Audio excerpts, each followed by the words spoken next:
right, everybody, hit that like, hit that subscribe. Monday night, A2D Radio, Sports Hounds coming at you right now.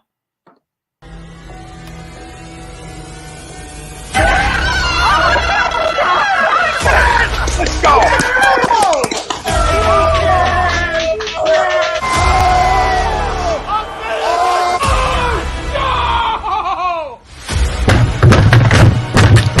This ain't the Fox Lightning Force, this game can he stink! Oh, shit! It's gone!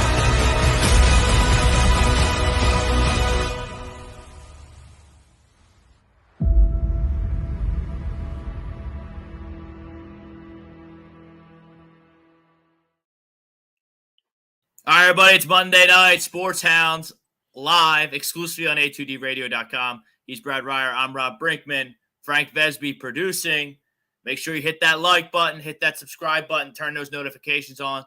Don't miss anything throughout the summer here on A2D Radio. As always, we're live on Facebook, YouTube, Twitter, Twitch, and Periscope. You miss anything here on A2D Radio, download us, stream us, wherever you get your podcasts, Spreaker, Spotify, Google Play, iHeartRadio, and iTunes. No reason to miss a damn thing here on these airwaves. We got you through the summer. We got everything covered tonight. We got the Phillies, Marlins.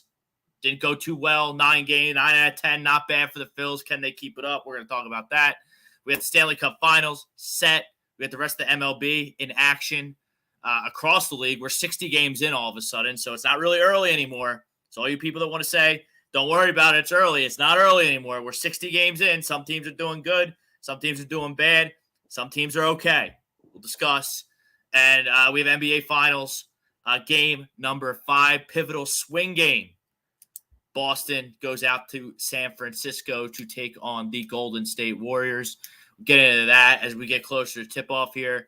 I'll release some free smoke. If you want real smoke, pay for the smoke that actually wins you money. I don't win you any money. I'm a loud mouth on the microphone. I like the under tonight, Brad, in the basketball game. Under 210.5.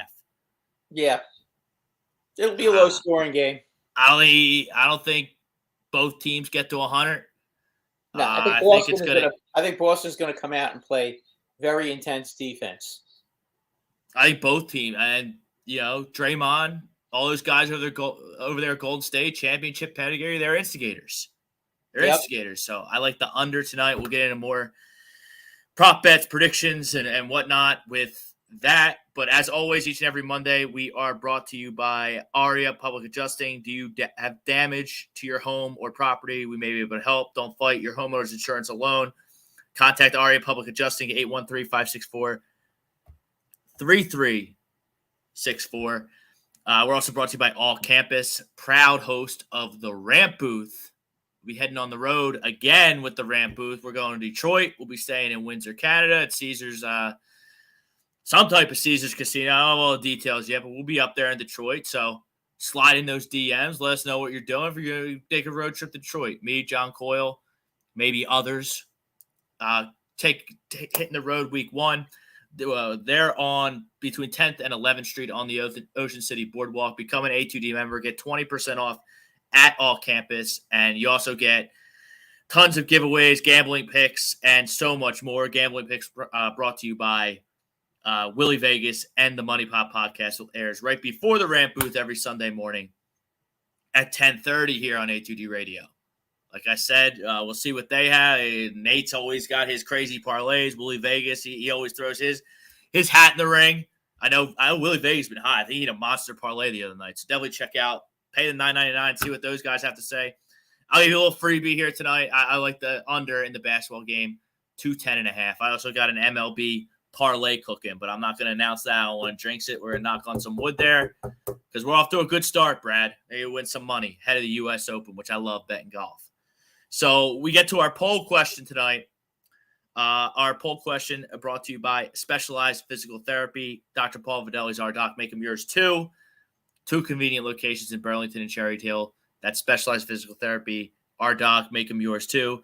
The Philadelphia Phillies will win the National League East. Brad, you hate both teams. You hate the Mets. You hate the Phillies. What say you to this poll? I'm interested in your perspective from a outsider view who despises both franchises.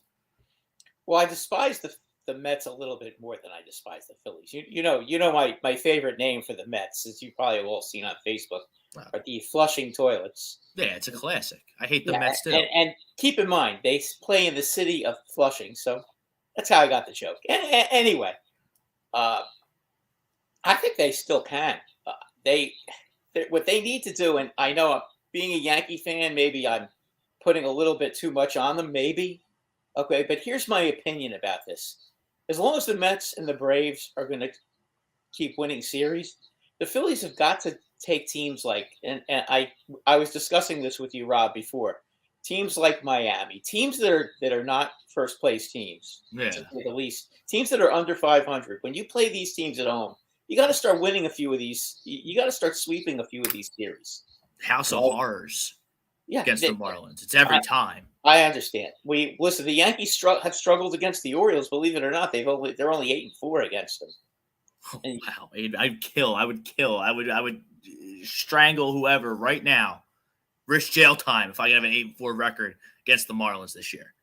It's a disaster. It's a disaster zone every time we play the Marlins. And like you said, I wouldn't say the Marlins stink, but they're not good.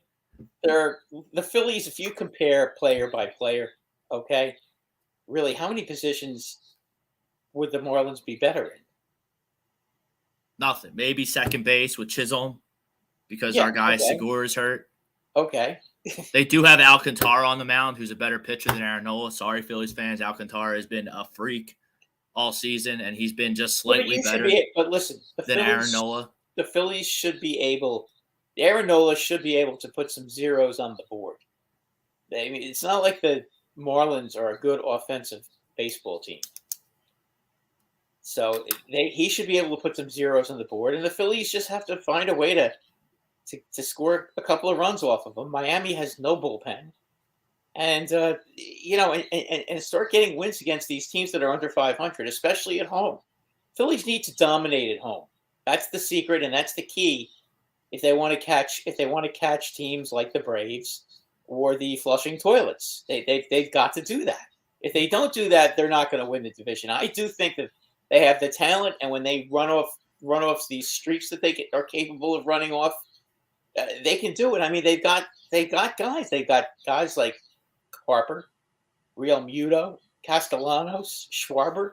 All these guys are capable of going on big time runs and carrying their ball club. All of these guys. You know what? One of these days, they're all going to start hitting at the same time. And I wouldn't want to be the team that has to deal with that. And Hoskins is going to hit home runs too. Listen, the Phillies, better days are ahead for this team. They've got some talent on this team. Okay, it's only a matter of time. They just have to make sure that they don't get sloppy in the field, and hopefully Rob Thompson will do a better job than Joe Girardi did in managing the bullpen. I mean, I could have told you Joe Girardi makes some bizarre decisions in the bullpen. That was something he did with the Yankees. He got to a point where he wasn't even letting guys pitch back-to-back nights because he was so worried about preserving the bullpen. Meanwhile, he'd lose games and and they wouldn't win the division and they'd be stuck in the wild card. And that was stuff that he used to do all the time. Now Boone does the same thing, which I don't like either. But we'll get to that at another time. But the problem with Girardi, and I also think that they didn't like playing for him. For whatever reason, it just seems like he wore them down, and he, I guess, was an irritating person in the locker room, obviously. Because, they always seem to be angry at something. There was always something that seemed to be, they always seem to be very uptight. And that's because Girardi is like that. Well, I mean, Bryce Harper, he seems to take a shot at him every day. How he's saying, it's fun to play here. It's fun to play baseball again. It is what it is. Just that kind of narrative. So they really hated this guy. To your point about getting everyone hot at once, I mean, paging, paging JT Realmuto, paging Nick Castellanos. And I have a real problem with Nick Castellanos today. He's got an attitude that I love, and I was really happy when they signed him. But, Brad, after the game yesterday, he wants to go to the media, go to the newspaper, and say how he hasn't been comfortable all season. What's the problem, dog? Is there too many zeros on that paycheck? There's plenty of zeros on that paycheck for you to be comfortable. Well, I don't want to sound like I'm knocking a player because he's in Philadelphia. Okay, so I don't want anybody to take this the wrong way. But, he was kind of playing in a Little League park last year. He was where? Cincinnati last year? I mean, that stadium is let's be honest. If Bryce Harper played in that stadium, if Aaron Judge played in that stadium, I mean, they'd be hitting 70 home runs apiece. Okay. That stadium. There's more to hitting. There's more to hitting than hitting home runs. There's your average. There's your on-base percentage. There's your strikeout rate. They all blow in terms of Nick Castellanos. And for you to come out to the media when you're making $20 million and tell everyone how you're not comfortable, what's the problem, dude? Are the checks not clearing? Are Middleton's checks not clearing? It was a bad quote, and it was a bad look, and I expect a $20 million player, a professional baseball player who's been around the block many a times, to be better than that. Not a good look. He should be smarter than that. Not a good look, especially when the team – I know you lose yesterday 13-1, but that was coming. I mean, this team's not going to win the NL East. I will disagree to the poll, like Pete and Tom Arnone have already in the comments. We'll get to all your comments shortly, but they're not going to win the NL East. Look, this team's flaws didn't go anywhere. Right? Like, you still have a bad bullpen. You're still bad defensively. You're still young in spots. Now, you can improve and keep battling and improve at the deadline with trades and whatnot, and then we'll see what's what. But as constructed right now, I don't want to get too carried away with this 9-game winning streak. It's just what the doctor ordered, getting Joe Girardi out of here and getting a new voice in. And now you have life. It's fun to watch Phillies. It's fun to be in the clubhouse again. But, I mean, the Mets have – they're 39-22, the Mets. And like we talked about last week, they're going to be getting DeGrom and Scherzer back at some point, and that's like trading for 2 Cy Young candidates at the deadline. Really haven't pitched much this year. Bassett's in a little bit of a funk right now, and they're going to get McGill back. Their bullpen's good, and they're hitting the ball. If you take a look at their last 10 games, okay, they just finished a West Coast trip. Right. So if they've been struggling a little bit lately in the last 10 games, I could sort of excuse that. I mean, they did have to go to Los Angeles. They had to go to San Diego. And they had to go to Anaheim. And unlike our Yankees and our Phillies, okay, the Mets had to play the Angels with Rendon and with Trout. And, I mean, listen, there's a big difference when you have to play that team with all their guys. They're a lot better team when they're healthy. So they could be excused if they went 5-on-5 on a tough road trip like that. And Brad, you have Atlanta, and we've been talking about Atlanta the whole season. How they do this all the time. They start slow. Now they've won 11. They have a team meeting. They've won 11 games in a row. The Mets and the Braves are better baseball teams than the Phillies, especially if JT Realmuto and Nick Castellanos don't get their head out of their asses at the plate. I can excuse their bad defense if they're playing wiffle ball at the plate, but they're not playing wiffle ball. And I don't know, tell me what you guys think about Nick Castellanos' comments yesterday after the ball game about how he's not comfortable. Rubbed me the wrong way. Is he not comfortable? It seemed like just such an unnecessary thing to say, Brad. Just such an unnecessary thing to say, to take the air out of the balloon to a 9 out of 10, clip. But is he uncomfortable? Is he uncomfortable at the plate? Is he uncomfortable playing in Philadelphia? Is he uncomfortable in the outfield? Well, what is he uncomfortable about? Well, I mean, he was going to play he was signed to play left field. Okay, so what's he uncomfortable about? That's an interesting question. Did anybody push the envelope a little bit and say, no? And I don't really get into press. I just saw the excerpts online. Yeah, no, I'm just wondering what's the guy uncomfortable about? Is he uncomfortable with with where he's batting in the order? I don't get it. I mean, he hits 4th every night. So what's he uncomfortable about? I do not know. You're playing in the same lineup as Bryce Harper, Rhys Hoskins, JT Realmuto. I mean, you got a good bat. You're hitting behind Bryce. You're hitting behind Bryce every night. Yeah, so that means usually there's going to be guys on base.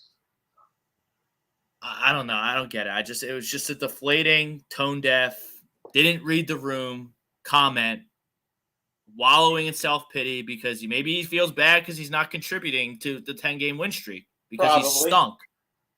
Okay, but read the room, keep it to yourself, and be an adult, okay? I don't need that rat poison in my clubhouse right now when everything's rainbows and blowjobs, okay? Like, be better. And JT, you got to start hitting, dog. All right? I know that the trade looks good, and I'm not taking back that trade because Sixto Sanchez hasn't pitched, and Jorge Alfaro, he's out in San Diego, not even on the Marlins anymore. But, you back up the trade with a monster extension, to a position that doesn't have a long shelf life. He's getting older. He's behind the plate tonight. I don't know. Those two guys got to hit. So they're still third in the NL East. And the Braves are going to win the NL East, not the Mets. Braves are on a tear. Yes. Acuna's getting hot.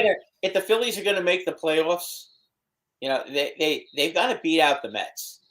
They really do. I mean, let's be honest. They're 9.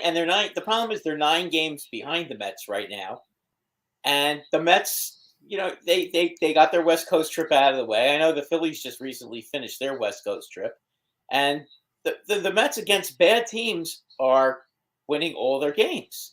With 7 teams making the play, or 6 teams making the playoffs in the National League, it's really hard to fathom that the New York Mets will not be in that top 6 with a 39-22 record here. I would be very surprised. And again, I'm thinking that probably, and from what I've read in the New York media, it sounds like they expect DeGrom after a couple of weeks after the All-Star break.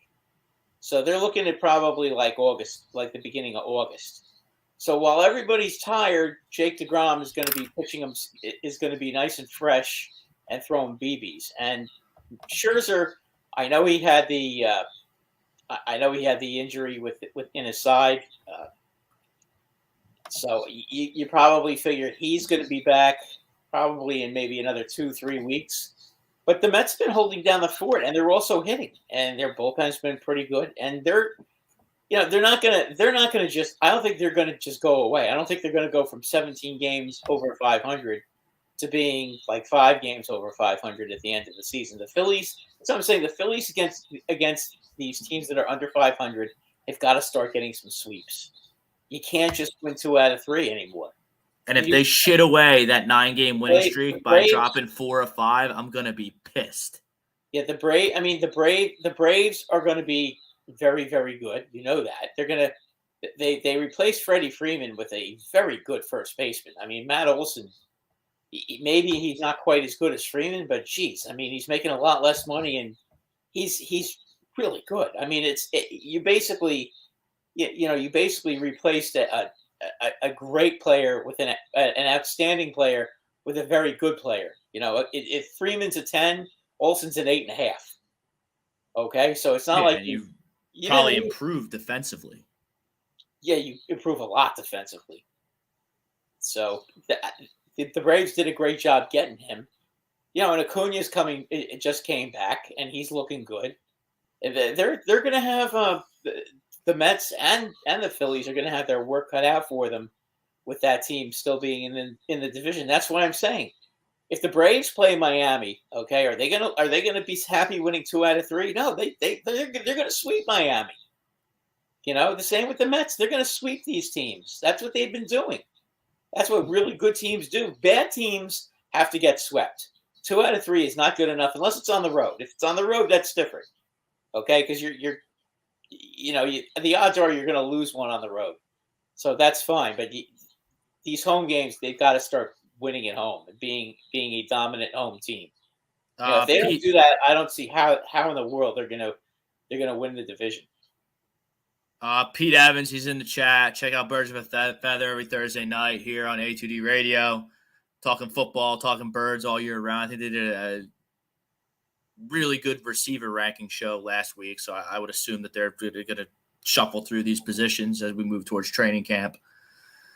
He disagrees with the poll. Phillies aren't winning the division. They aren't consistent enough. I agree with Pete. Tom Arnone, definitely not. Definitely disagrees. So a hard no from Tom. Mr. Philadelphia, even with the hard no. Surprise. I thought Tommy would be sipping the Kool-Aid. Surprised at that. He usually does. Usually does, yeah.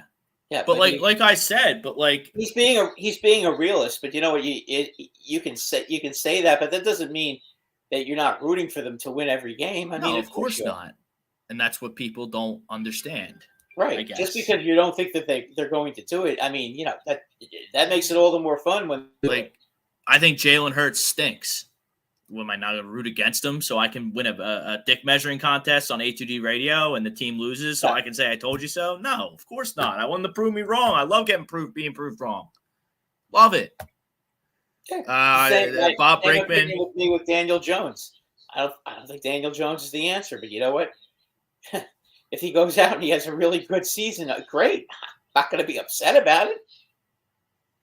And Bob Brinkman, he thinks we can get in the playoffs. I think they get in the playoffs too. Got to keep winning series. Yeah, got to keep winning series. It's going to be hard because you know what, the Giants are only going to get better as the season goes along. The Padres haven't even gotten Tatis back yet, and they're still playing really well. You know the Dodgers are a given, so Milwaukee at some point will be getting their I think they're missing 2 or 3 of their top pitchers. Milwaukee, yeah, Peralta and Woodruff are out. Yeah, that's the Brewers can't hit. The Brewers have all these arms all over the place, and they can't hit. Is that going to be enough to get you into the playoff? So, realistically, you got to beat out the Mets or the Braves, right, to get in because the Dodgers are going. They're too talented. They're in a funk right now. Bueller's out for 2 months. Yeah, but they'll still make it. They're the Dodgers, and they have a pedigree, and they still have a lot of good. The Bueller injury might cost them the NL West. We'll see what they do at the deadline because the Padres are really good. But as long as they have him for the playoffs, they're going to be fine. So Dodgers, Padres are going. I got the Braves in the East going. I got the Cardinals in the Central going. That's 2 more slots for the Brewers, the Giants, the Mets, and the Phillies. So you got to go catch the Mets. You're not going to do that. There's Schwarber with a base hit. I guess the calendar turns June, and Kyle Schwarber is great. He's been really good. He's on a hot streak, Brad. He's up to 210, his average. It's up to 210. Well, that was a nice stroke. He went to look left out. field. You know, he went to left field. He went with the pitch, and he hit a line drive. So that's something he can obviously do. So I mean, what's realistic for this lineup, Brad, to average? Say they're 30-30 right now. So let's just call it 0-0. Okay. What do they have to average, runs wise? Do you think I mean, I think they're good enough to score 4.5 to 5 runs. 5 runs a game. That'd be 90. You got to score 5 a night. Yeah, but they should be able to do that. They've got all kinds of hitting in their line. So now you got 2 on, 1 out with the MVP Bryce Harper coming to this. By the way, Bryce Harper is having a fantastic season. I can't go back. I can't compromise my sports talk morals and say he's the MVP because he's a DH. It's a shame that he's a DH because of his injury, but he's a DH. So I cannot endorse him for the National League MVP. That honor would go to Mookie Betts or Paul Goldschmidt. There's a couple of guys right now, Betts and Goldschmidt, that are having really good years too. So unless Bryce Harper picks up the pace, which is even impossible to pick up the pace, he's playing unbelievable. Unless he blows Mookie Betts and Paul Goldschmidt out of the water offensively, I cannot endorse Bryce for MVP because he's been a full-time DH for 99% of the season. Yeah, but that doesn't mean that he's not a great hitter. That doesn't take away from what he does. Brad, I haven't seen a baseball player barrel up baseballs like Bryce Harper has this season since Bonds. Since that stretch he went on from whatever it was, 01 to 04. Brad, it's every ball exits the infield at 110 miles an hour. If you were watching the Bronx Bombers, you'd see Aaron Judge doing that too. He's another one. He's a freak. He wants his money. So, those two guys, from an offensive standpoint right now, they're at Barry Bonds' level in whatever 01 to 04. That's Absolutely. how good I think they're playing offensively. Obviously, Bryce can't. Judge pretty good outfielder too, but Bryce is a pretty good outfielder too, but he can't. Judge is now playing center. Judge has moved to center field. I don't know if you were aware of that. I was not aware of that. Yeah, Rob Povia, he's Judge checking in. plays He center now. disagrees. Don't see the Phillies beating out the Mets or Braves in the division, but they could grab a wild card. It's going to be really tough to grab a wild card. Well, if you're in third place, It's going to be really tough to grab a wild card. Really hard, especially as a third place team. You're absolutely right. Like I said before, Padres and Dodgers are going. The Cardinals are going out of the Central. The Braves are going out of the East. They're my champion. They're going for 12 straight tonight. They are currently in a rain delay against the Washington Nationals. I hope that game gets going, Brad, because that is in my parlay. Okay. I took the Nats. I took the Nats tonight, Brad, as a dog. Who's pitching? Gray? Yeah, it's Gray versus Anderson. I don't think Ian Anderson's that great. And it's like the Phillies effect yesterday. You win 9 in a row, and you give one up. You can only win so many baseball games in a row. They're bound to eventually. Josiah Gray has good stuff. He does. He gives up meatballs. He gives up a lot of home runs. A lot of home runs. That's the problem. But I mean, he's got good stuff. He's got a live arm. I mean, one of these days, that guy's going to put it all together.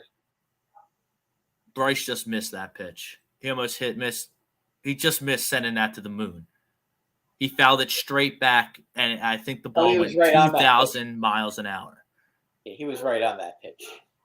And this is Alcantara, too. This is a really good pitcher they're facing. Oh, yeah. Oh, Alcantara, yeah, he's really good. But, he's doing more than just home run. I was at the game Friday night. He went 2 for 3 with 2 singles. Both the singles went to left field the other way for him. Hard hit baseballs too. He's doing everything right now. That's what makes him. And there's a base hit. See, that's what makes probably get 2 out of that. Schwarber's going to come in. It's 1-0. Bryce Cruz is in the second. But that's what makes both him and Aaron Judge so special is that they can hit to right and they can hit to left. Now, and then that's a base hit. That's a double RBI double right up the middle. Yep. I mean, and it didn't, he doesn't even look like he swings all that hard, Harper. That's how strong he is. No, he's just got that smooth lefty. Yeah. Looking swing. He doesn't, he looks like, he looks, it's kind of like Stanton, it's like giants swatting flies. I think Alcantara is lucky that he had a full count on him because I think if he threw that pitch in a hitter's count, that Bryce would have had a different approach and hit that ball to the moon. I think he just missed that as far as the home run's concerned, but he hit that ball pretty hard. There's an unbelievable season. He had a lot of topspin on that ball. That's why it got down. Now here's JT. You got 2 ducks on the pond, 1 out.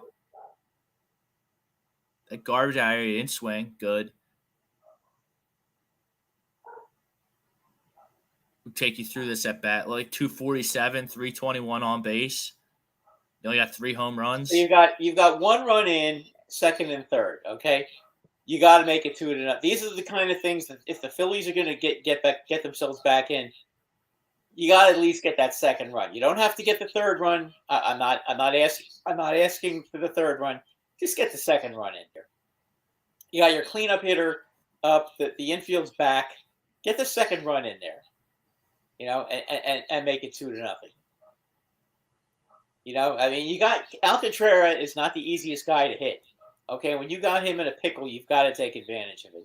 He's a little disheveled out there right now. Now you've got to go out there and you've got to, put down the iron. Don 19's in the house. What's up, fellas? Brad, the Rangers almost had it. Yeah, Brad, your Rangers spit the bit on Saturday. They did tie it up. I mean, I give them credit for coming back in the third period and getting the tie, and then they gave it right back.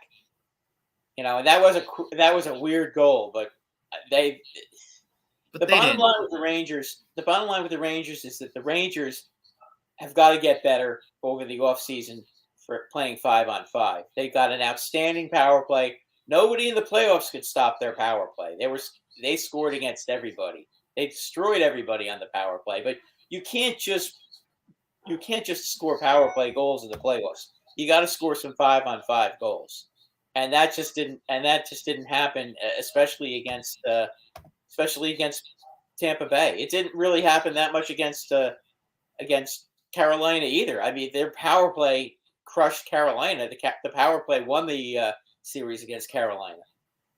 You know, they've got to be a little better 5-on-5. They've got to find a way to increase goal production. And I know they've got a lot of free agents, but they don't have any critical free agents out there that they're going to lose. They're going to have to replace a few players this summer, and we'll see what they do. I mean, they've got $14 million on their salary cap, and you know they're not going to keep both Strome and Kopp. One of those two are going to be gone.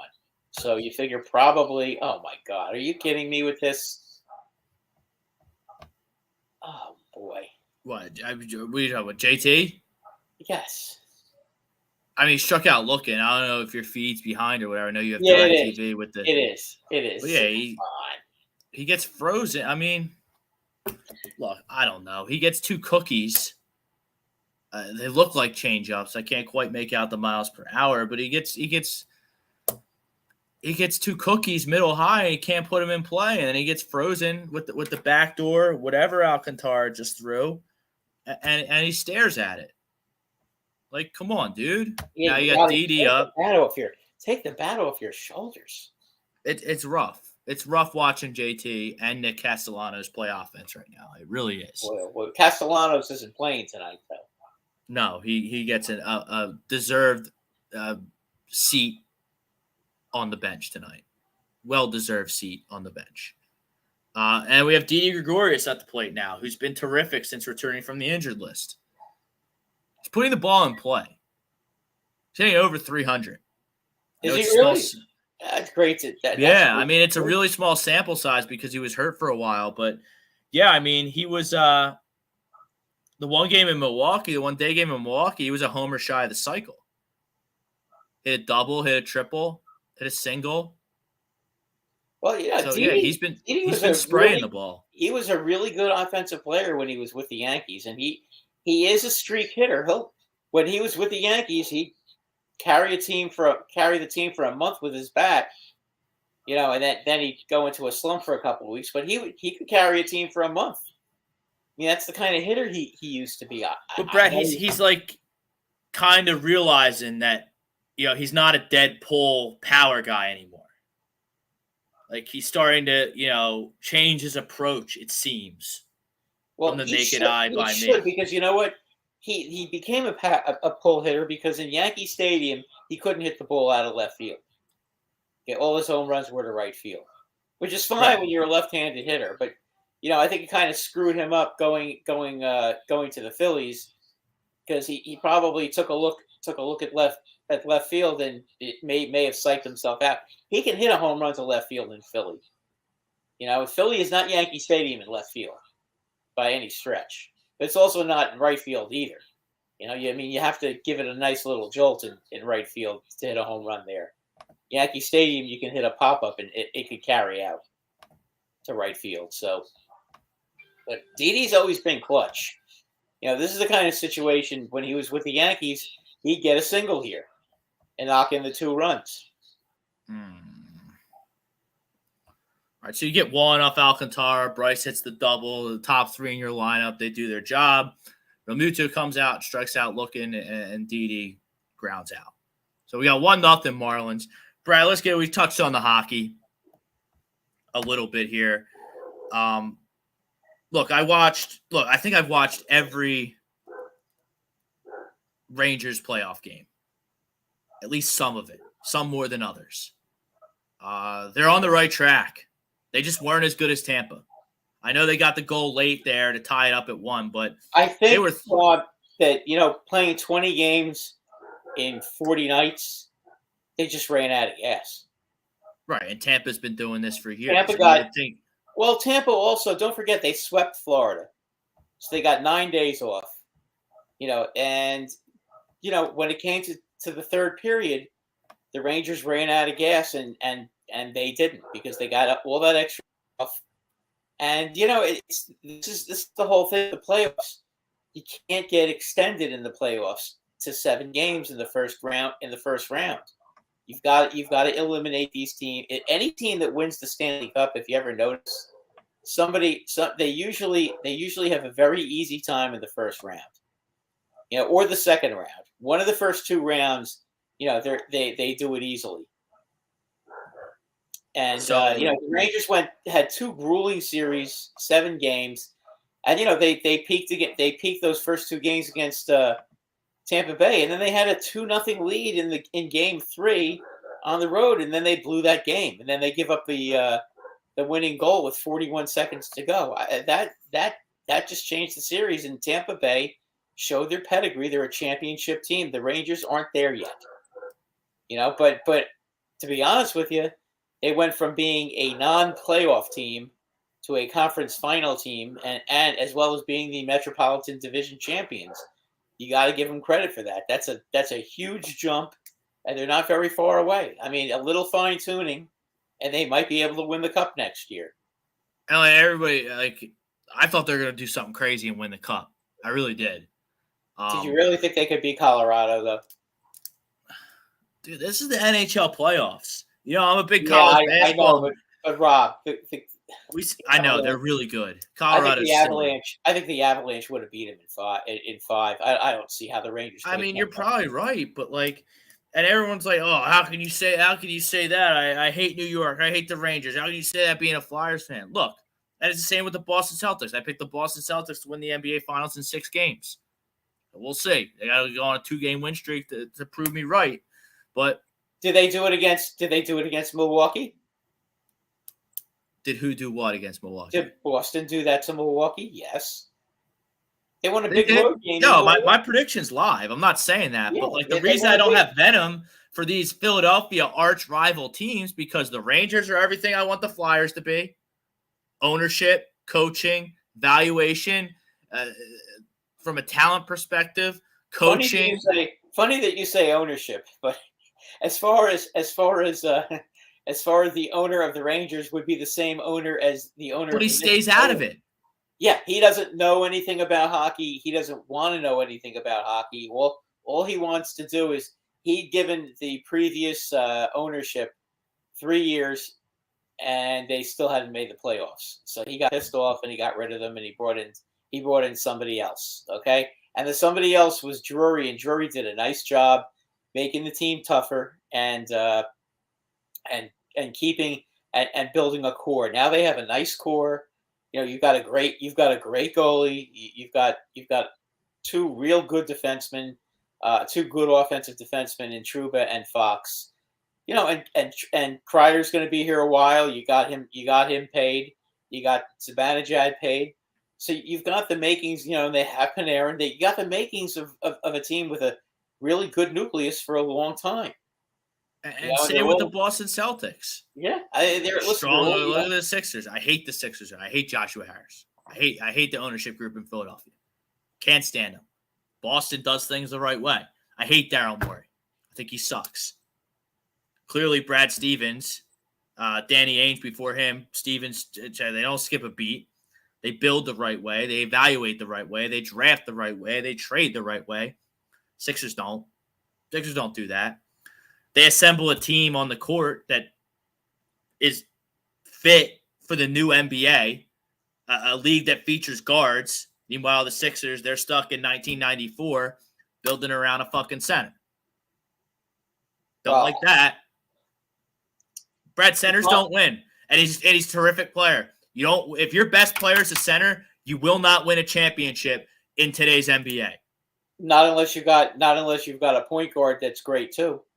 And now, the Sixers are a pubic hair away from being back in purgatory, which is why we did this stupid process in the first place, to get out of purgatory. So now 10 years later, we're right back where we started. Do you think they're guilty? Do you think they're guilty of too much trophy hunting instead of just getting real good, solid players? Look, trying to get Harden, or worrying about getting a guy like Harden, or looking back, the process was doomed from the start. Or Dame, or any of these other guys, instead of just building a solid team like what Boston did, or what Milwaukee did. All these teams, they're not trophy hunting. It didn't work. It didn't work in Los Angeles either for LeBron. It did 1 year, but it hasn't the last couple of years. But like the process was a failure from the start. It was a fail. Like looking back, I know hindsight's 2020, but you trade Nerlens Noel, you trade Drew Holiday for Nerlens Noel on draft night because you thought Drew Holiday wasn't good enough to be part of a championship roster. Not the case. Not the case. Pretty big good thing going up there in Milwaukee with Drew Holiday. Oh, and then got a very good thing going with Drew Holiday. But and then you draft 3 straight centers, which I just outlined. You don't do. You paid Al Horford, who's also a center. But they only have one superstar, Milwaukee, and that's Giannis. They don't have a whole team. They don't have teams. The team is not loaded with stars. They're loaded with one superstar and a bunch of real good players. And then you had the ring that got away for the process. Because, I think that if that shot by Kawhi doesn't go in, that goofy shot in Toronto, when you had that was the team that should have won. Ben, Jimmy, Tobias, and Joe.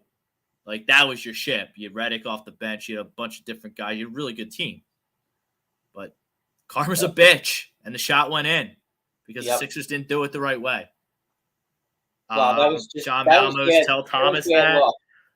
I don't know Thomas. I guess he means Thomas Arnone. I know he's a big Embiid guy. I love Embiid. He's great for the city. He's a box office attractor. Like we talk about Judge in New York and Harper with the Phillies. Joe puts asses in the seats. But he sure does. If you want, look at the teams in the finals. Who are their starting centers? You don't win with centers. You just don't. I mean, they have good centers, but they're not the best player on the team. No, Boston's in the finals because they have Tatum, Smart, Jaylen Brown, and they have filling guys like Grant Williams and who else? Horford off the bench. Different guys right there, that just fill roles.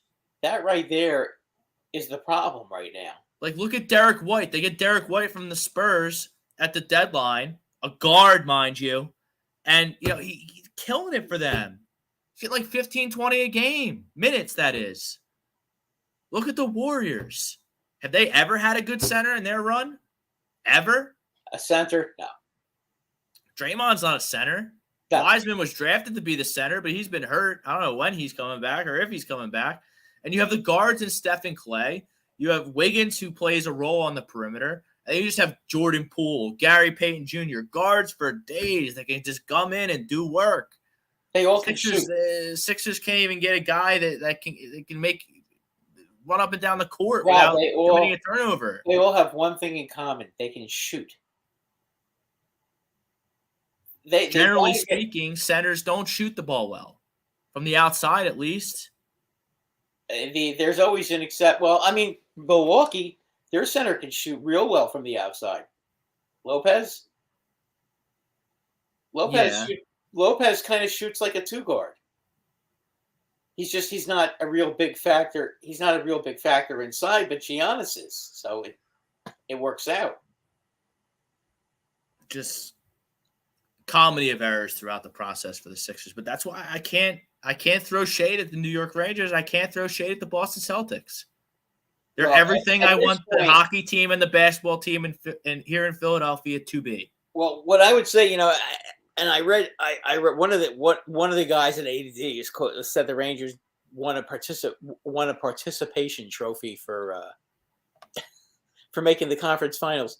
That's not a participation trophy. A participation trophy is what the Flyers did, coming in last place. That's a participation trophy. And then you get your medal and you go home. Yeah. I mean, but listen, the conference final. It's hard to get to the conference finals in hockey. You saw what these guys have to go through with these playoff games. Those playoff games are all intense physical battles. Rangers drafted well from Bryce Blackwell. They did. Absolutely did. They did, and they made some smart trade. They made some real smart trades along the line too. And now there's a situation where Capo Caco, who was the second pick of the draft 3 years ago, is RFA, and the money he wants. I was reading today that he wants $4.2 million, and the Rangers are not going to pay him $4.2 million. And the Rangers are actually hoping that as a restricted free agent that somebody's stupid enough to give him that much money, because if they do, then the Rangers get a first and a third round draft pick. So if you want Capo Caco and you want to give up a first and a third, I'll take that. Sounds good to me. I'll use his money to go out and bring myself in another scorer.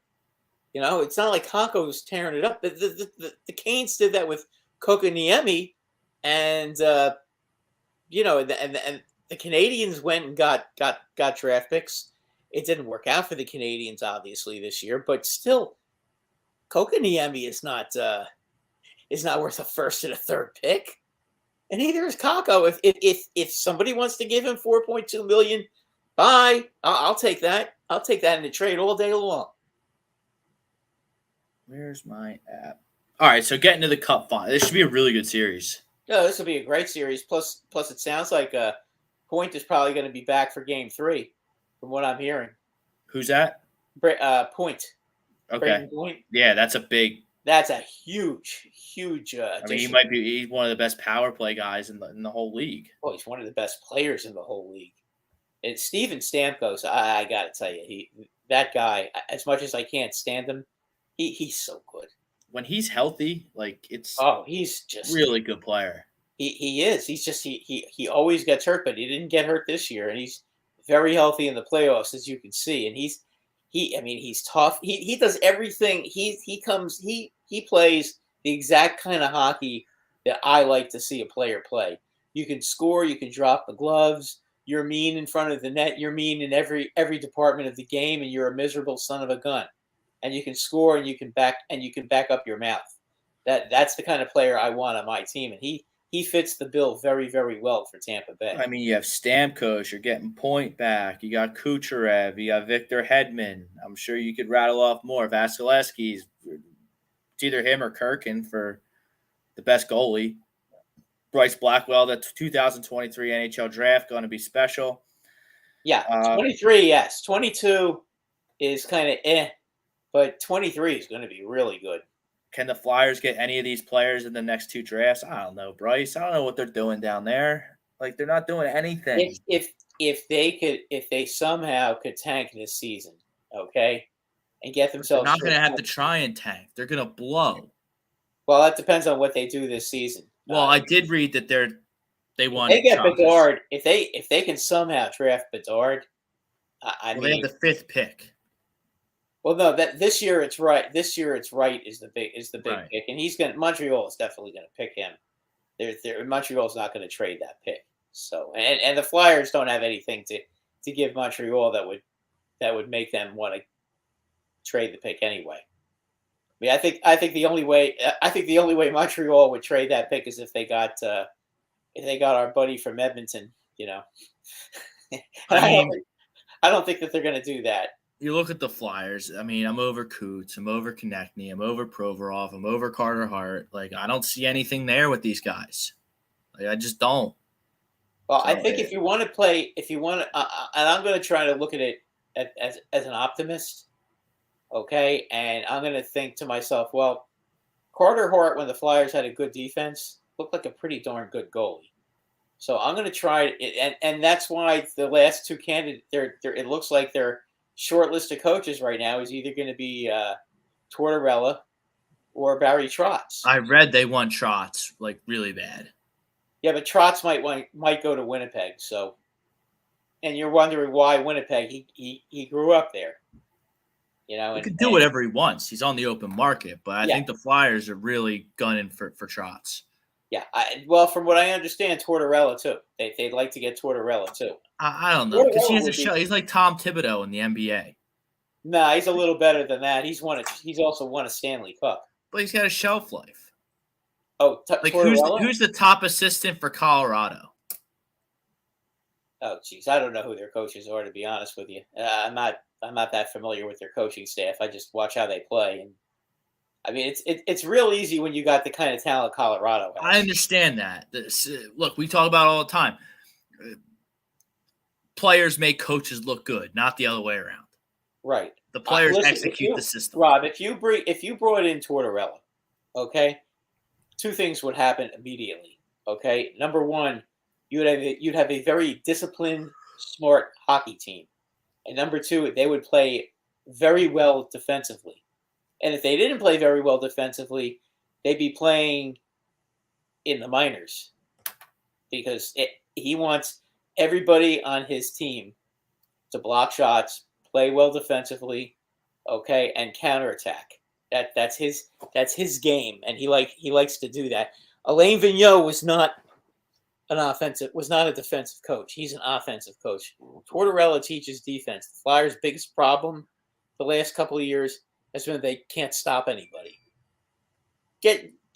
Listen, that you wouldn't go wrong either way if it's Trotz or Tortorella. I think they're both terrific coaches, and I think they'd be well advised to grab one of those two guys. I'm surprised Trotz got fired.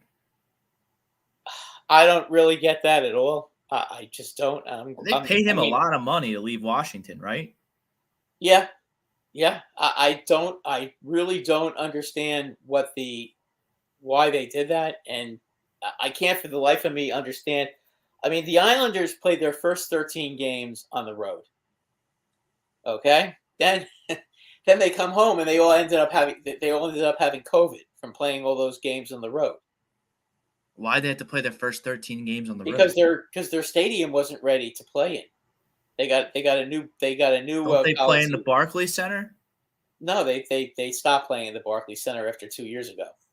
This past season, they played all their games at the new Nassau Coliseum. But the problem was the building wasn't going to be ready 13 games into the season. So they got themselves in a big hole. Then literally, they had 7 starters out with COVID at the same time. And they lost their first 10 games in a row at home because they're playing with their minor league team. So that put them way, way, way out of the playoffs. They made a great run to at least have a respectable record, but as far as making the playoffs, they had no shot at that, unfortunately for them. But to blame the coach for that is to me was just irresponsible, and I'm very surprised that Lou Lamoriello, who's a very smart general manager, would do that. It doesn't make sense. But Lou Lamoriello won those cups with the Devils, so that's what he did build the Leafs. Although the Leafs haven't won a championship, he still built a very good team in Toronto. So you got to give him credit for that too. But Trotz would be a really, and you know what? The other thing is because he's coached in the Metropolitan Division, he has a pretty good idea of all the players in that division. So. Don 19, he wants his Red Wings to grab a good coach. The Red Wings are not far away. You know what? They've got some young talent, but they've got to get themselves a real goalie, not the junk that they've been putting in between the pipes the last couple of years, especially this year. Yeah, if they can get themselves a solid goalie, they'll have a shot. It's still going to be tough to make the playoffs in that division, though. I don't know. Until. Well, we have to find out with Boston what's going on with Bergeron, if he's going to play or not next season. If he doesn't play, then it could get dicey in Boston, and that could open the door for Detroit or one of the other lesser teams to sneak into the playoffs. We'll have to see. All right, so Wednesday night, 8:00, Stanley Cup Finals. Get underway. Avalanche, home ice. Obviously, they're favored in the series. I just had it up here. Series, so Colorado's -175 to win the cup. Tampa Bay +150. Yeah, I've liked Colorado all season. I just don't see how they're going to listen. Is their goaltender? Can Tampa steal game 1 though and make things really interesting here with the layoff for Colorado? Or you think the layoff helps Colorado? They swept Edmonton, so they've been off. Yeah, and they also swept Nashville too. And they were all. And did that really bother them against the With respect to Nashville, I mean, not quite the caliber of team that Edmonton is. I was surprised they swept Edmonton. Mike Smith is just not a good enough goalie to beat the Avalanche. I mean, for Tampa to win, I mean, Vasilevsky's gonna have to stand on his head, and that championship pedigree.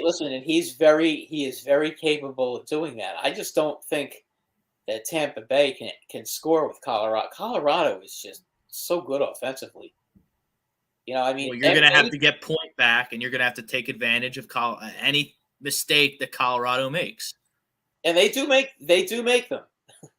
They make a lot of mistakes. Colorado. That's just that's just the way they play. But they're so good offensively. I just don't know if Tampa Bay can hold them off. I just don't know. I know Colorado does not have great goaltending. Kemper and Francois, however he pronounces his name. Does anything about those series odds that I just read, does that jump out at you? No, I think they're right. I think that Colorado is a better team. I think Colorado should win the series, but I'm going to take. It's not they're not an overwhelming favorite. Yeah, I think they're going to win. I think it's going to be Colorado in 7.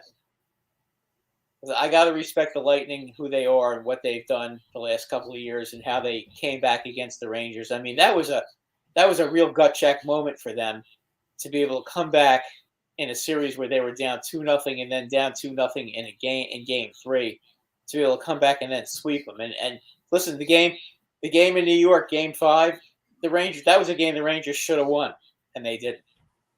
So, hats off. The Lightning were just better. Do you agree? Like, they just, when push came to shove, the Rangers had their fun in the first 2 games at home. They went up 2-0. Tampa Bay got serious, and they were just better. They outclassed the Rangers. Like game 6 was a laugher. I know it was 2-1 or whatever the final ended up being with the empty net, but the Rangers, very little attack time, and I watched the whole game. No, they didn't. No, listen, they were in defense mode the whole game. There's Tom Hederick. Any chance Trotz goes to Vegas?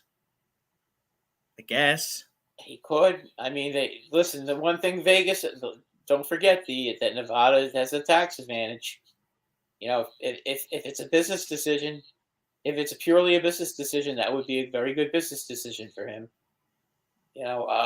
If he goes where he really wants to go, it might be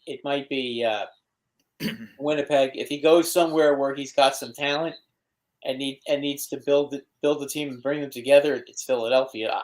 I think Philadelphia would be a very good move for him, and Philadelphia needs him in the worst way.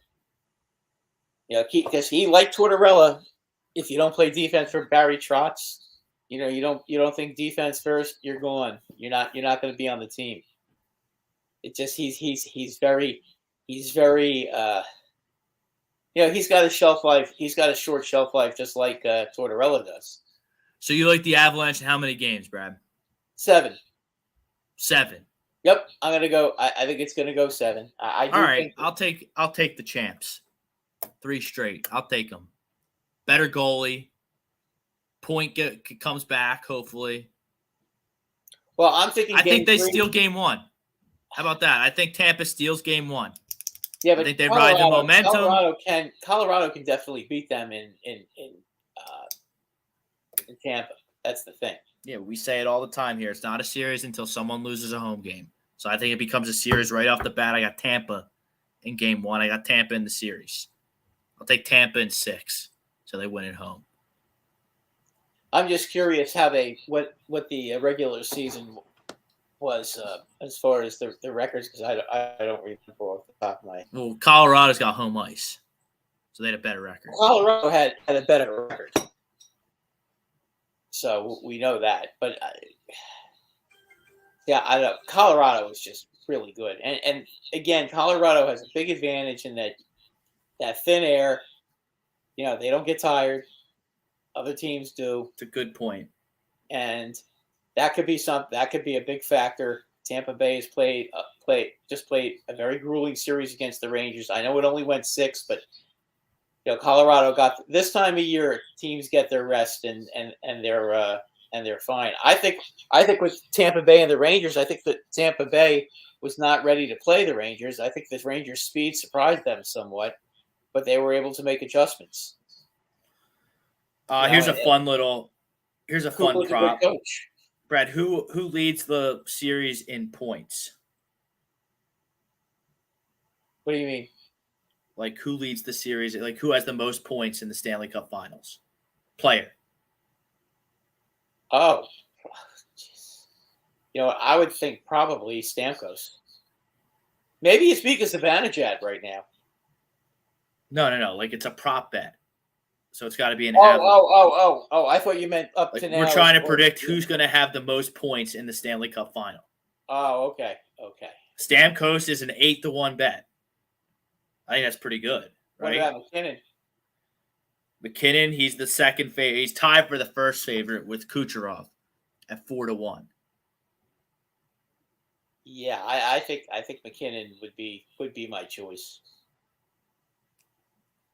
Makar and Rantanen, they're 5 and 6-1. Then you got Stamkos and Landeskog at 8-1.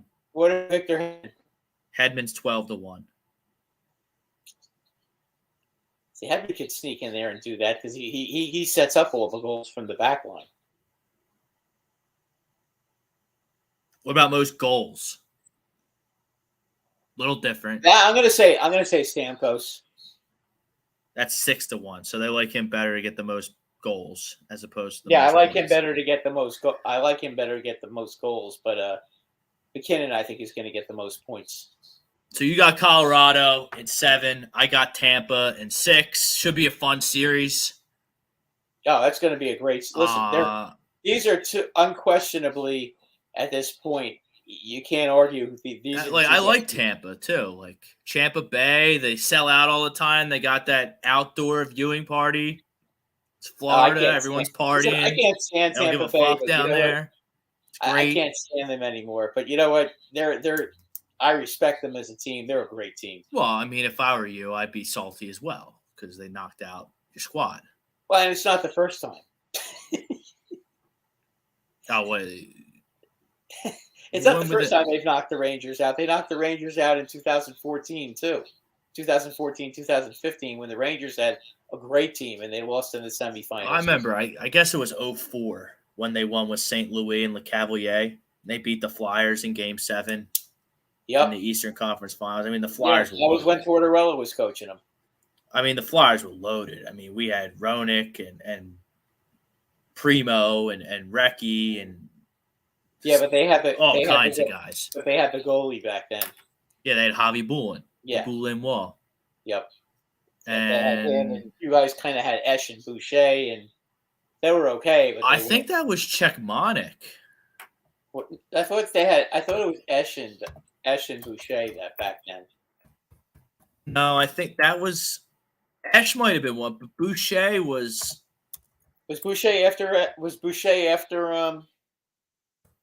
after Czechmonic? I'm looking it up. Yeah, you'd have to check that. I thought. So I guess this was 03, 04. Yeah, I know Esch was definitely one of the goalies. I just can't remember who the other one was. Yeah, we had Hitchcock was our coach. Yeah, they had a really good team. They were first in the Atlantic. They were loaded that year. Yeah, we had Tony Amonte, Gagne. Who back then? Who? Didn't you have Jeremy Rennick too? I thought Roenick was on the team, but I don't see him history. Leclerc was still around. Hanzus was a great glue guy. Kim Janssen was a great defenseman.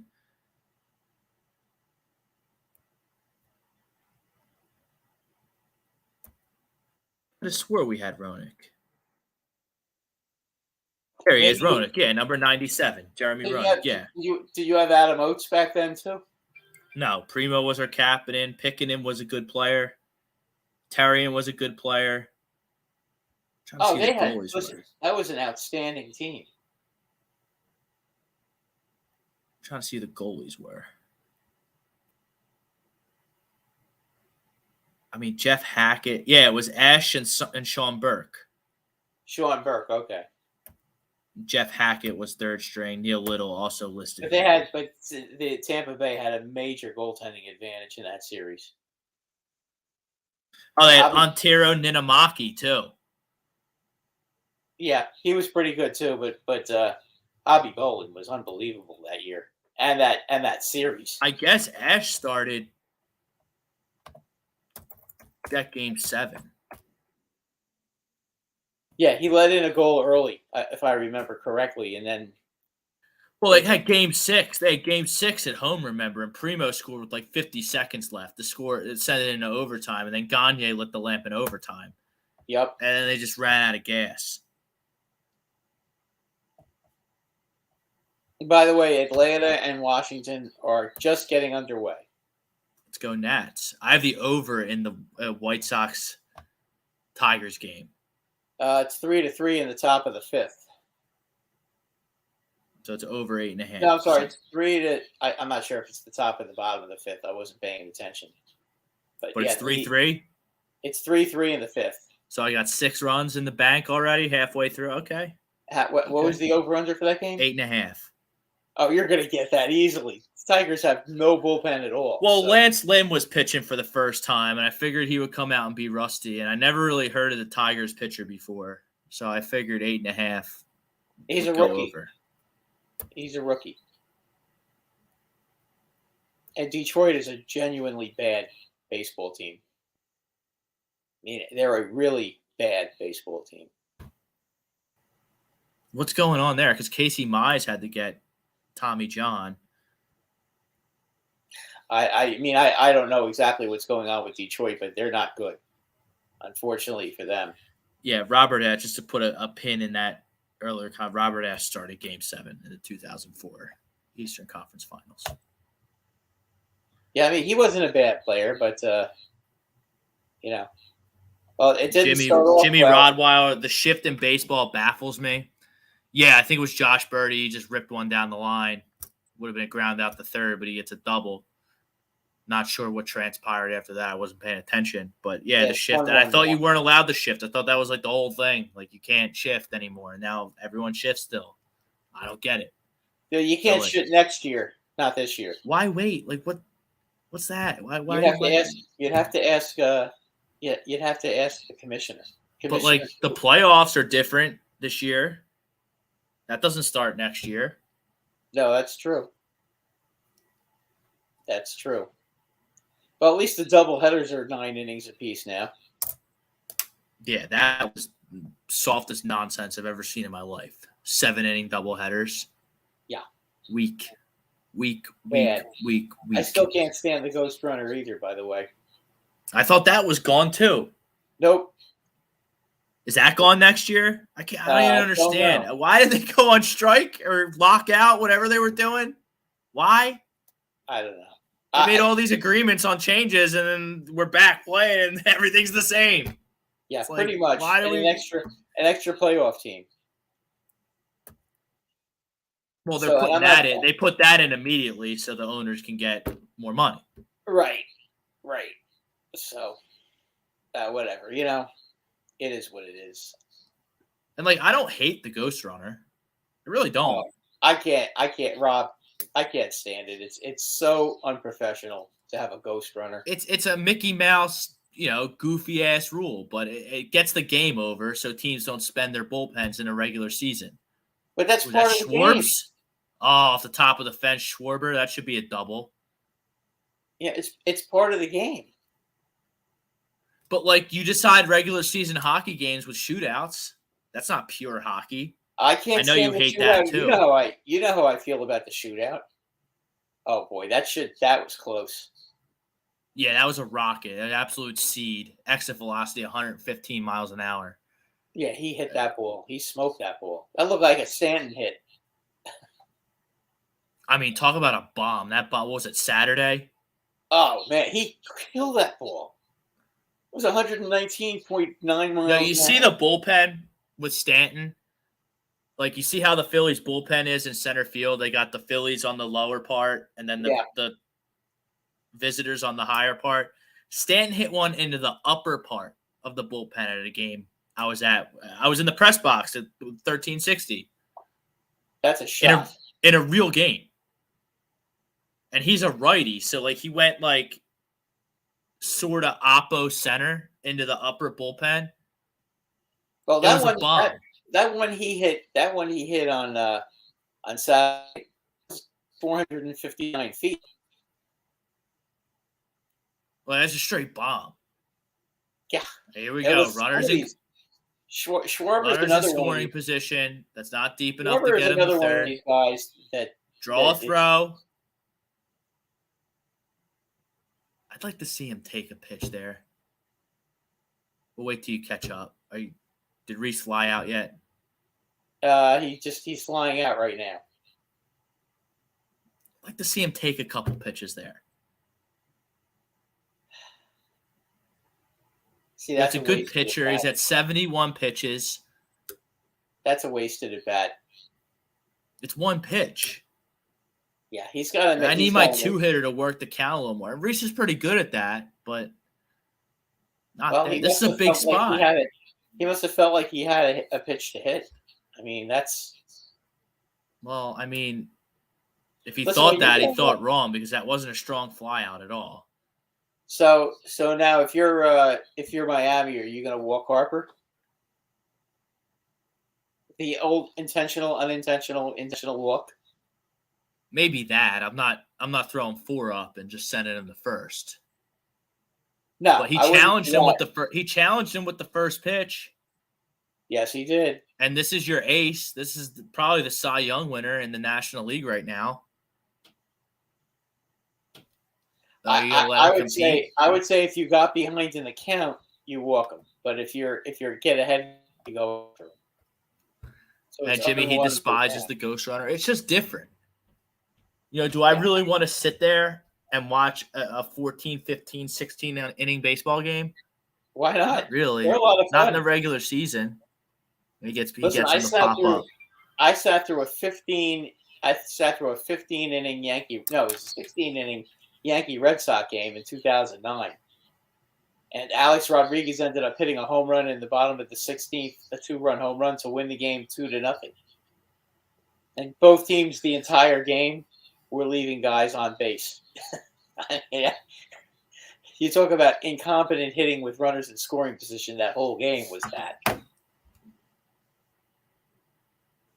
And now we need a hit. Here's JT again in a big spot, making $20 million. I need something. Give me a good at bat. JT here. We're taking you through this at bat. We're going to talk about the finals. And if there's time, we'll get into some American League baseball stuff, which we haven't touched on yet. And then Tom Arnone, Ryan Brodo, they're coming up late night with Run It Back Philly, new program here on A2D. So Monday night, spot to be is A2D Radio. We're the Sports Hounds. We're exclusively here on every Monday, exclusively on A2DRadio.com. We're brought to you by ARIA Public Adjusting, all campus and specialized physical therapy. JT, 2-0 count here, Brad. 2-0 count. Need you, bud. 20 mil. How about one $20 million guy knocks in another $20 million guy? Oh, that'd be something. That could happen. And he popped him up on a 2-0 pitch. I must be way behind you. I mean, he's lost. My man JT is lost. Yeah, the pop-up is occurring right now with me on my set. He just popped out to short. And that's weak. That's weak with a 2-0 count. That's weak. All right, so we got Game 5, swing game. Here in the NBA Finals, out in San Francisco, 9 o'clock-ish tip-off. Way too late, by the way. I know it's on the West Coast, but way too late of a start. Brad, what do you think? It's going to be on for a while. I like Boston here tonight. I do. I'm predicting. I'm not betting this series at all. My free play of the night is the 3.5. Warriors favorite 3.5. So I'll take Boston plus 3.5. I really like the under. I really do. See if I have any money on my accounts. If you want a scoreboard update, I can give a scoreboard update while you're checking. Okay. Go ahead. The Phillies in Miami are tied at 1 in the 6th. Toronto 2, Baltimore 0 in the 5th. Atlanta and Washington are just underway. Atlanta did not score in the top of the first, and Washington is batting. The Astros lead the Rangers 3-0, and Pittsburgh over St. Louis 1-0 in the fourth. And that is the scoreboard. So the boys got another run there in Detroit. That's correct. And the White Sox at 7. The White Sox are still batting in the top. What's going on there? What's going on there? They're underachieving greatly. Did you hear the fans yelling "Fire Tony" the other night? Well, that guy's an idiot. He's out of touch. Did you see what he did with Trey Turner a couple days ago? No, but I saw what he did with Justin Turner. Justin Turner? Are you sure you mean Justin Turner, right? Trey Turner. Maybe it was Justin Turner. I'm pretty sure it was Trey Turner though. So the count was 1 ball, 2 strikes. Right, and he walked him intentionally, and then Muncy hit a home run. Right. That made no. I thought it was Justin, but I'm fairly certain it was Trey. I could be wrong. It was Trey Turner. I remember it was Trey Turner. Okay, well, because he basically sucked him off. It sucked him off in the press conference, was all about how good he is and how dangerous he is. You already did 2/3 of the work to get him out. He's going to give him first base. You gave him you had him 1 and 2. Yeah, you had 2 strikes on him. You give him a free pass. Yeah, that made no sense. Did you see Freddie Freeman roll his eyes walking the second? Like that's really bad. There's no. And he's supposed to be like a traditional baseball guy too. Yeah, but traditional baseball guys don't walk guys. If you're gonna walk, I know it's surprising coming from him. I think he's going nuts. Yeah, I think he's ruining that team right now. I mean, I would like they're not pitching. Like their pitching is not. Listen, he's going to be the next guy that gets fired. I can pretty much guarantee you because that team should be doing a lot. There's no way the Cleveland Indians should have a better record than the Chicago White Sox. No. It's Chicago. And I know Eloy Jimenez and Tim Anderson are back, but Tim Anderson's about to come back, I think. Luis Roberts is a stud. But they shouldn't be this bad. Come on, they're in the weakest division in baseball. For God's sakes, are you kidding me? But yeah, it's Bob Brinkman. Yeah, check out the movie Hustle. It was really good. That's on Netflix. That's a new Adam Sandler movie based in Philly. A lot of NBA stars, and I still got to check it out. Should have watched it today when I was bored, but I forgot. But I digress. And Tyler Coletti, he's checking in, giving you a shout out for your Rangers there. But getting back to the NBA, I like the Celtics tonight. I do. Yeah, I think they're going to win tonight too. I'll take 3.5. You know who I'm really starting not to like? Is Jason Tatum. I don't like this guy at all. He's a weirdo. He's like texting Kobe when Kobe's dead.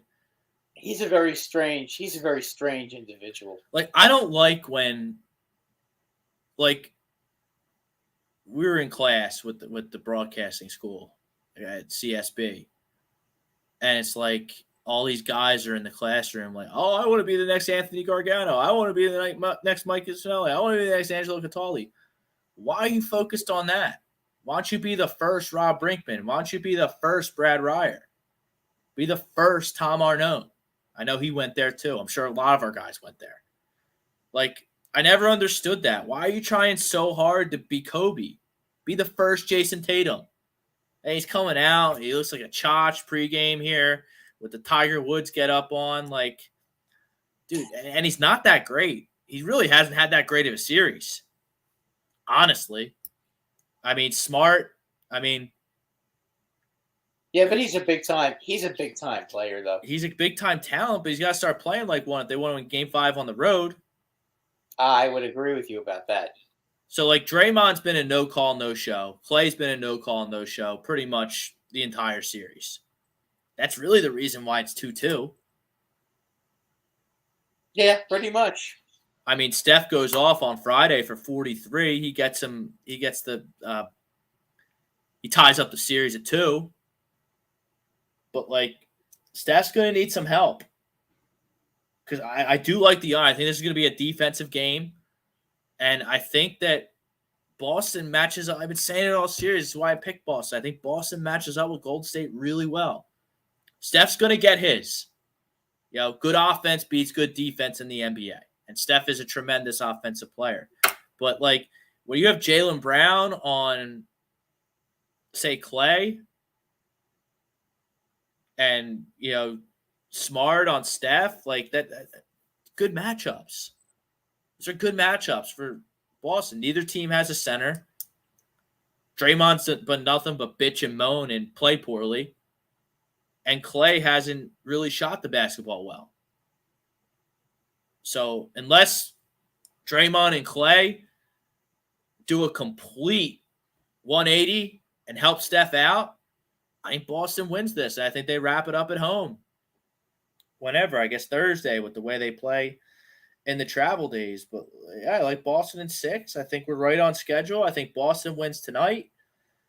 So I'm betting Boston everything. I'm betting Boston plus 3.5. I'm betting Boston money line. I love the under. Under 210.5. I love the under. I'm too chicken to bet it because I don't have any money on my account, and I'm just trying not to do that.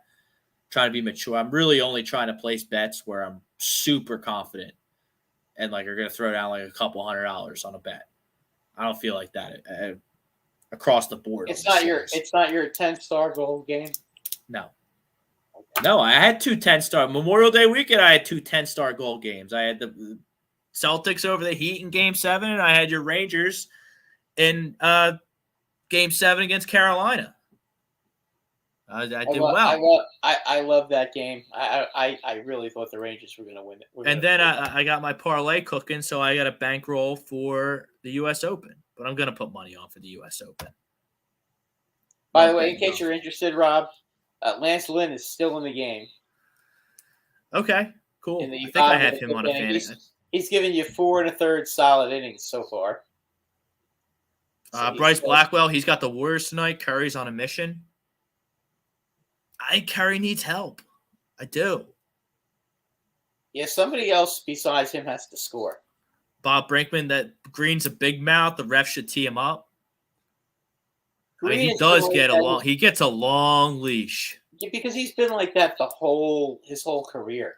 So he gets away with it a little bit more than some of these other guys do. Tyler, we touched on the Stanley Cup Finals earlier in the show. I got Tampa in 6. Brad has Colorado in 7. I say you have Colorado. It should be a fun, entertaining Stanley Cup final for sure. Getting back to the NBA, I don't know. What do you think of the game, Brad? I just told you what I thought. No, I think Boston is going to win. I think Boston's going to put up a defensive wall, and they're going to win that game. It just seems like every time Boston has had to win, they've done it in the whole playoff run. The one thing that travels well is good defense. And Boston, I like them tonight. I think they'll play good defense, and I think they're going to keep it a low-scoring game, and they're going to win the game. I think overall, I think Boston's been the better team even though it's 2-2. I think Boston's been the better team for the first 4 games, and there's a distinct difference between the way they play. Boston can get Golden State to slow it down, and they can cover the perimeter and make them fight for everything they get. I think they're going to win. I think they're a better balanced team. They have better inside game than a way better inside game than Golden State. And if they can defend reasonably well, they win this game.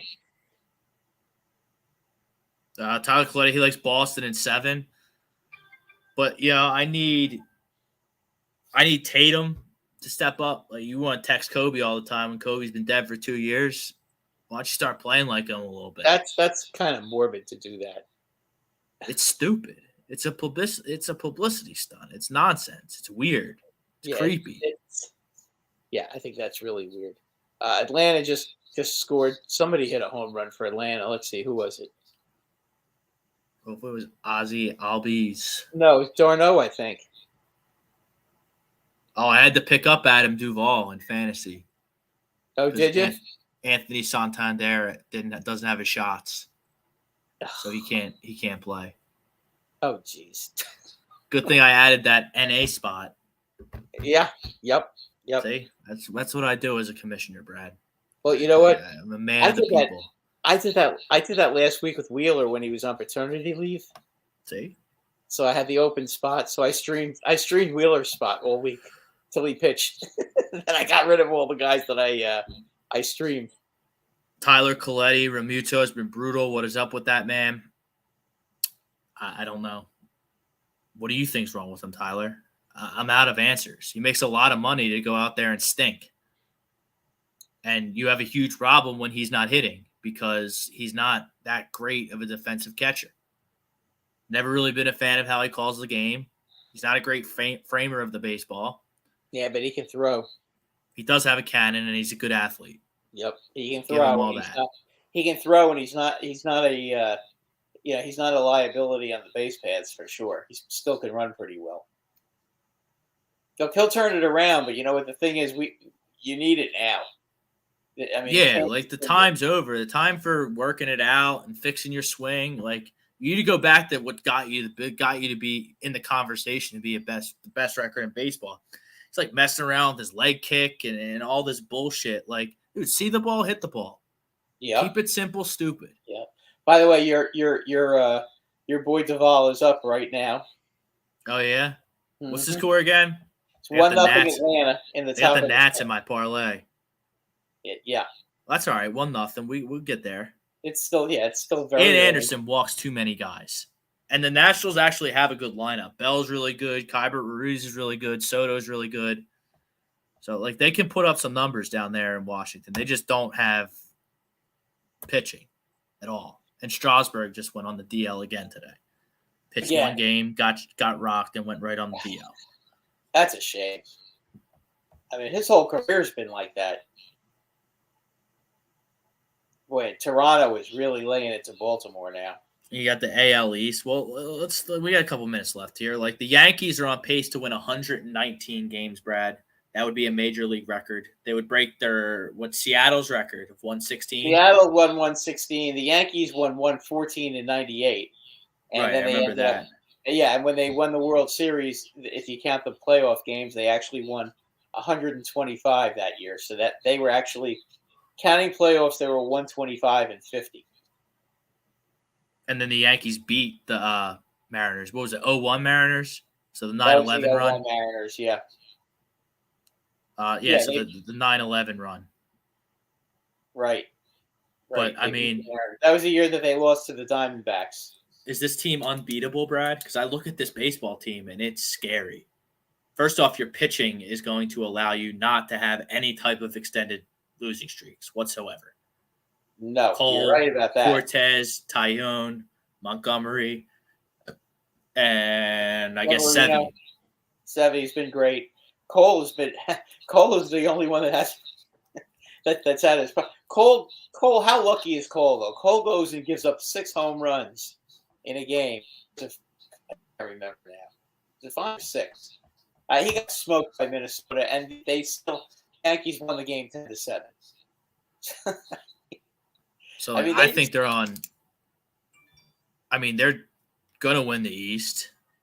They're gonna have a bye. They're gonna have the 1 seed in the AL playoffs. The next 2 weeks are gonna be fun because they're actually gonna be playing Tampa Bay, who they've already split a series with. They got three with Tampa Bay at the stadium this week. Then they've got 3 at home with Toronto, and then the following week, I think they have 3 on the road with Toronto, and then they have 4 at home with the Astros. So they're going to be playing the top teams. That's something to watch because I think the Astros are the second best team in the American League. I would agree with you. The Astros have a good team. You know, they've got everything the Yankees do. But I don't think that their bullpen is as good. And, what's that? 4 games over the weekend? You said? 4 next weekend. Next weekend in New York? Next weekend, they have a 4-game series with Houston, which should be very interesting. And if Tampa Bay has any hopes of trying to get back into the first place playoff race, they need to start doing something this week because it's getting very late early for them. They're already 9 games behind the Yankees. Who's that? Tampa Bay. Tampa, something's missing there this year. I think. Well, they're 35-24. I mean, it's not like they're playing bad baseball. It's just the Yankees. But, I mean, this big bad American League we talked about in our baseball previews before the season, not the case. No, the depth in the American League certainly hasn't been as good as we would have thought. The Angels kind of screwed that up though, because we thought that the Angels were going to be good. But they're still only 3.5 out of the third wild card. Well, Boston right now has the third wild card. I don't expect 32-29. Yeah, I don't expect Boston. I think Boston's going to get playing better. really well. They're hitting 8-2 in their last 10. Their run differential is a +40, which is better than anybody in contention for a wild card. I mean, Toronto, I guess, is going to get there. They have a lot of really good players. Well, right. So what do we got? We're gonna have 4 teams from the East. Right now the entire American League East is going to make the playoffs except the Orioles. Correct. That's how it sits right now. But I think Cleveland's going to make the playoffs. They're a half game out. I think Texas is going to make the playoffs. They're 3 games under 500, 3 games out. Los Angeles, there's star power there. The Angels, that is, but I don't see that. Chicago is what's going on in Chicago? Chicago is the team that's being the fly in the ointment in the American League. Chicago's loaded. There's no excuse for that team to be this bad. Brad, they're a -56 run differential. I think run differential is a big indicator. Oh, yeah. If you're looking at the standings as to who's going to turn it around and who doesn't have it. Chicago's a -156. For Seattle's a game behind Chicago, and they're a -13 run differential. So they're a better team, really. So that tells me that Seattle's a much, much, much better baseball team right now than the Chicago White Sox. They're not more talented, but they're a better team. Yeah, Seattle has not played well yet. They have not had a run. Texas is a +4 run differential. That tells me that they're going to come back to earth. Texas is not good. Cleveland's at +33 on the run differential. They're 7-3 in their last 10. They have an ace. They have maybe the American League MVP and Jose Ramirez. No, he's not the American League MVP. He's up there. He's in the mix. He's playing really good. What are his statistics? I mean, what home runs? I understand Judge is Judge. Right now, Judge. I mean, if you're talking about after Judge, maybe. Judge is on a level right now. I mean, he's got 24 home runs and he's hitting .315. I mean, Jose Ramirez, he's a 16 homers, .292 batting average. That's pretty good. 59 RBIs. Got you 9 steals. He's getting on base at a 390 clip. His OPS is over 1,000. He's having a terrific season. He's always been a really good player. He's the one that stayed. But the Guardians, they can't win away from Jacobs Field or whatever they call their ballpark these days. I don't know. They've changed it so many times, but 13-17 on the road. Yeah, they have to improve that.